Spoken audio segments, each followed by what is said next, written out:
كنت مرتبطة بواحد من قبل الخطوبة بحوالي سنة. الشاب ده كان شاب كويس بمعنى الكلمة، جاه زي ما بنقول وسلطان ومال وحسب ونسب وحلاوة وشياكة وعربية وكل ما فيه حاجة بمعنى الكلمة. الكل كان بيحسدني عليه. المهم ارتبطنا سنة، حبيته وحبني، وبعد كده اتخطبنا. بس من يوم ما اتخطبنا وأول ما دخل البيت عندنا وشاف أختي، شفت منه نظرات لأختي غريبة قوي.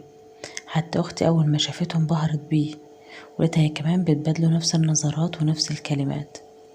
كل ما يكون قاعد معايا الاقي أختي تيجي تجري تقعد ما بينا، كل ما يكون بنتكلم تدخل هي في الموضوع، لدرجة ان حصلت مشكلة لأختي في الشغل وقال لي أنا هاجي معاكم علشان أحل الموضوع. المهم رحنا وهو جه معانا، بس كنت ملاحظة حاجات غريبة عليه وعليها. وقبل ما نبدأ نقول بسم الله والسلام عليكم ورحمة الله وبركاته. أهلا وسهلا بكم أحباب الكرام في قناتي، وياريت ما تبخلوش عليا بلايك واشتراك في القناة وتفعيل زر الجرس علشان كل مشاكلنا وقصصنا الحقيقية من واقع الحياة توصل لكم أول بأول. وهنكمل حكاية النهاردة اللي هي قصة حقيقية من واقع الحياة، وبنقول قالت أول ما رحنا هناك لأختي في الشغل كنت ملاحظة حاجات غريبة عليها وعليه. كان بيبص لأختي كتير قوي، وكان بيتكلم معاها كتير قوي قوي، وكان بيقرب منها واحنا واقفين، وكأنهم بيعرفوا بعض من زمان جدا. ولما كان بيسلم عليا أو عليها، لما نكون واقفين يعني مع بعض، كان يسلم عليها هي الأول. ولما يجي يسلم عليها ألاقي نظراته وعمال يبصلها وحاطط عينيه في عينيها وهي نفس الطريقة، ويفضل ماسك ايديها بالدقيقة أو بالدقيقتين لحد ما أنا اتنحنح أو أقول ما تخلص أو أعمل أي موقف علشان يسيبوا ايدين بعض. عرفتم بعد كده كان يسلم عليها الأول، وأنا في الآخر خالص مجرد سلام ما ياخدش حوالي ثانية زي ما بنقول. ولاحظت كمان إن هو كان واقف معاها لوحدهم على جنب وعمال بيوشوشها. ولما لاحظت كده ورحت قلت له هو في ايه؟ بتوشوشه في ايه؟ قال لي مفيش، ده انا كنت بقول لها ازاي هتعمل ايه في المشكله اللي عندها في الشغل. قلت له بس مفيش داعي للوشوشه. قال لا عادي، ما تحطش في دماغك. بعد كده لقيته دخل بيكلمها على الفيس بحجه ان لما احنا نكون انا وهو متخاصمين اخت اتصالحنا على بعض. طب ما انا ليا كام اخت تانيين، ليا 2 غيرها، اشمعنى دي اللي انت عمال بتكلمها وتتحايل معاها في الكلام، وبحجه ان احنا متخاصمين انا وهو مع بعض وعايزها تراضينا على بعض. يفضل يكلمها بالساعات، والاقيها عمالة تتكلم وتتصور وتتكلم مع فيديو، وعمالة ضحك ومنظرة، وعاملة شعرها ومقلكوش على المنظرة والمسخرة اللي أنا بشوفها. بعدين حاولت واتضايقت كتير جدا منها، فحاولت ان انا افهمها وقلت لها انا شايفة خطيبي ده مش مظبوط. قالت لي يعني ازاي مش مظبوط؟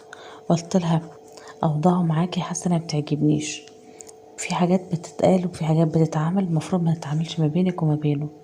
اختي زعلت مني جدا واخدت موقف وقالت خير تعمل شر تلقى. انا بتواصل معاه علشان ان انا اصلح ما بينكم لما يكون في بينكم مشكلة، وهو اللي بيكلمني وبيرن عليا، وانا خلاص ما عدتش هكلمه. وبعد كده اكتشفت تاني يوم ان هو راح لها الشغل وجاب حاجات معاه، قال يعني ايه ان هي تديهالي، بس انا مش حاسه بكده.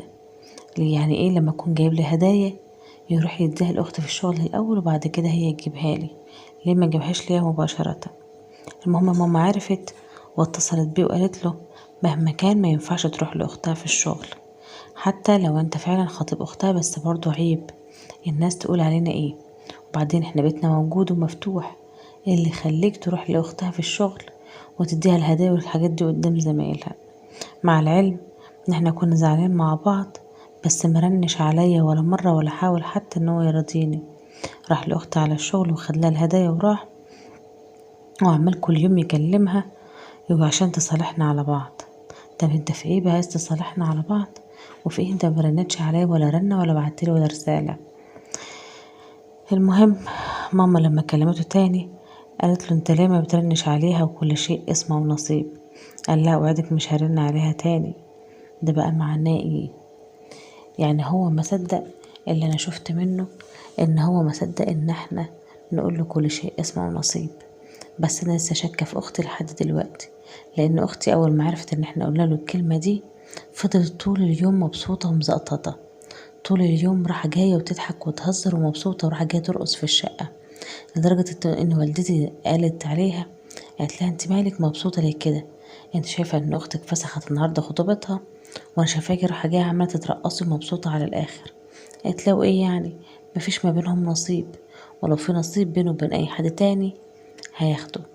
فانا شاكة في اختي وقلبي والع نار من ناحيتها. فقولولي اعمل ايه؟ اواجهها واديها كلام في عظمها، ولا افضل ساكتة وعاملة نفسي مش عارفة حاجة؟ بس انا ملاحظاه غير كده خالص، اختي بتسهر للفجر على التليفون، وهو كمان لسه معاه على الواتس، الاقيه متصل وهي كمان متصل، وعلى الفيس نفس الحكاية. فانا شاكة في اختي ممكن تكون هي اللي غدرت خطيبي عليا عشان مصلحتها، وان هي انانية، وعشان هو انسان ما يتعوضش. زي ما قلت لكم كل حاجة فيه كويسة.